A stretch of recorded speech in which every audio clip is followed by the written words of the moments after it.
técnico do Goiás. O jogo, eu tive momentos onde eu gostei da equipe e tive momentos onde eu não gostei. Acho que até 20 minutos iniciais a gente já perdia por 1-0, o time estava bem agressivo, jogando rápido, chegando à frente, perdendo oportunidades.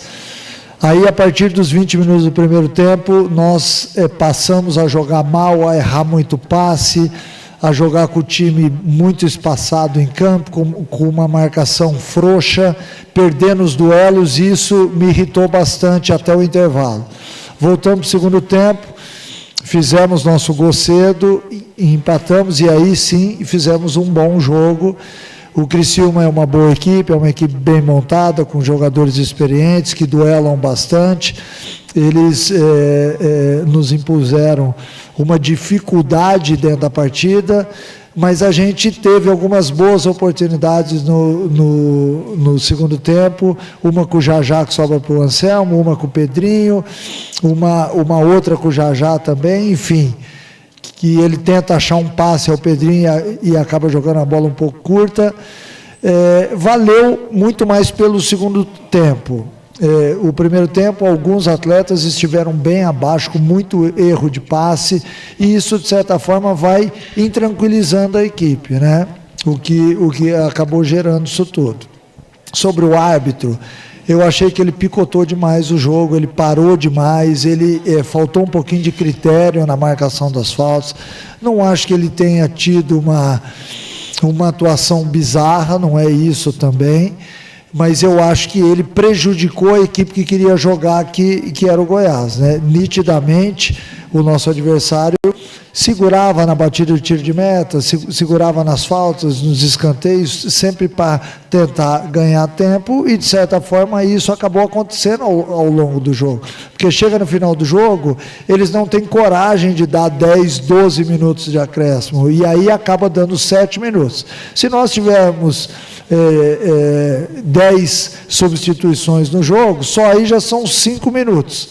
Então ele deu realmente de acréscimo 2 minutos, ele picotou o jogo inteiro, um tempo muito curto de bola em jogo, e isso torna o jogo sempre com duelos, porque a partir do momento em que ele para o jogo, você perde o contra-ataque, você perde aquele espaço que você tinha para jogar, os times se reorganizam em campo, então o jogo fica duro os 90 minutos.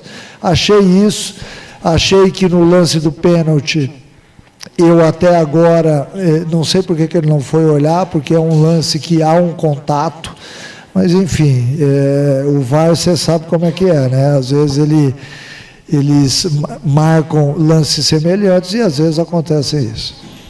Mancini, boa noite. Boa noite. A gente sabe que no campeonato de 38 rodadas sempre existe uma certa oscilação, né? Até o time que vai conquistar lá o título, com 5 pontos na frente, ele passa por uma certa oscilação. Você vê como oscilação esse momento? Perdeu para o até então Lanterna, venceu a Chape, jogou um primeiro tempo que você também não gostou na coletiva, falou, venceu depois, estava com o jogador a mais, perdeu para o CRB antes e hoje acabou empatando com o Criciúma, o time que está também lá embaixo, na 16ª colocação. Você vê como a oscilação chegou nesse momento? E se você vê, qual é o próximo passo para que ela não possa, né, trazer problemas na sequência? Boa pergunta, porque eu estava pensando exatamente sobre isso antes de vir aqui na coletiva. Eu acho que nós estamos passando por uma oscilação, sim. Essa oscilação, ela aconteceu porque naquelas 2 derrotas a gente perdeu praticamente toda a linha de 4 nossa, os laterais e os zagueiros. E aí, de repente, a gente ganha o jogo da Chape, curiosamente, quando o Messias volta e forma a dupla com o Tite, aí a gente ficou um pouco mais consistente, mas sofreu durante a partida, até porque eles nunca haviam jogado juntos. Então, eu também vejo como uma oscilação para um progresso. O time não iniciou bem lá em Chapecó e acabou virando o jogo muito mais na alma do que no bom futebol. Essa é a verdade. A Série B, muitas vezes ela vai ser jogada dessa forma. Os duelos, eles são a cada jogo, eles tomam a maior parte do jogo, né? Hoje, o gol cedo num lateral que não dá para você tomar, essa é a verdade, a gente não pode aceitar tomar um gol de lateral. E aí há um desequilíbrio emocional até você empatar o jogo e aí você melhora, porque todo mundo melhora junto no jogo, porque há o desequilíbrio emocional a hora que você está perdendo. O cara pensa dentro de jogo, pô, nós vamos perder outro jogo dentro de casa, então gera uma intranquilidade. Nós temos alguns jovens na equipe e nós temos alguns atletas que ainda passam por esse processo de amadurecimento dentro dos jogos. Eu espero que essa oscilação, ela diminua. Não acho que ela vai desaparecer do dia para a noite. Nós estamos vivendo um momento onde a gente tem que ter uma superação para passar desse momento. É como se a gente estivesse num trecho viajando e a gente está no trecho onde não tem asfalto. A gente está penando um pouquinho, mas vai passar, assim como outras equipes tiveram lá no começo do campeonato, a gente está passando agora. Se a gente for analisar que dos últimos 12 pontos a gente fez 4, é muito pouco para uma equipe que está liderando o campeonato. Mas eu espero que essa retomada, hoje nós temos 15 jogos e uma somatória de 2 pontos por jogo, que é uma pontuação que lá atrás a gente falava que era excelente. A gente perdeu a gordurinha que tinha, o Coritiba nos passou no saldo de gols, mas o campeonato está aberto e de repente isso também vai nos ajudar a recolocar esse trem novamente nos trilhos. Mancini, Caio Munif, Rádio Bandeirantes, pegando o gancho da sua última resposta, nos últimos 4 jogos o Goiás acabou sofrendo 6 gols, né? Você sempre foi muito conhecido por ter um sistema defensivo muito sólido. Ano passado teve aquela sequência final. Você acha que essa oscilação defensiva foi por conta dos desfalques e também para se recuperar dessa oscilação no campeonato, o que o Goiás precisa fazer? Olha, eu acho que os 4 gols tomados no jogo do Atlético e do CRB, a nossa linha de 4 estava muito mexida. Então eu acho que isso, de certa forma, pode ter ajudado, né? Não quero aqui falar que foi isso, mas eu acho que ajudou, porque naquele momento a gente vinha com uma linha de 4 muito boa, com poucos gols tomados, e isso, de certa forma, aconteceu exatamente na nossa oscilação. E a outra pergunta, nós temos que ajustar, né? É que nem você ter um carro de Fórmula 1 que está andando e você tem que ir ajustando ao longo de toda a corrida, né? Ou ao longo de toda a temporada. Há momentos onde os adversários melhoram no campeonato. O Criciúma, se você for ver o jogo que ele fez aqui, e o Atlético também, eles não parecem que estão lá embaixo na tabela, porque duelaram muito bem. Ontem mesmo assisti o jogo entre América e Atlético, o Atlético fez um grande jogo, e é um time que está no Z4. Então as equipes estão melhorando ao longo do campeonato, a gente também precisa melhorar. Para o próximo jogo, nós temos algumas peças interessantes que podem ser aproveitadas. Eu espero que isso também dê um gás novo. As equipes passaram a estudar muito o Goiás, até pelo fato de se manter na liderança por um bom tempo, passou a ser bem analisada. As equipes, quando jogam diante da gente, procuram sempre fazer grandes jogos, e tem acontecido isso. Era sempre o adversário a ser batido. Eu espero que o adversário dessa próxima rodada seja o Coritiba, mas enfim, são ajustes. A gente tem que entender que isso vai acontecer, mas tem que corrigir rapidamente. Nós vamos jogar sábado num campo sintético, diante de uma equipe que melhorou no campeonato.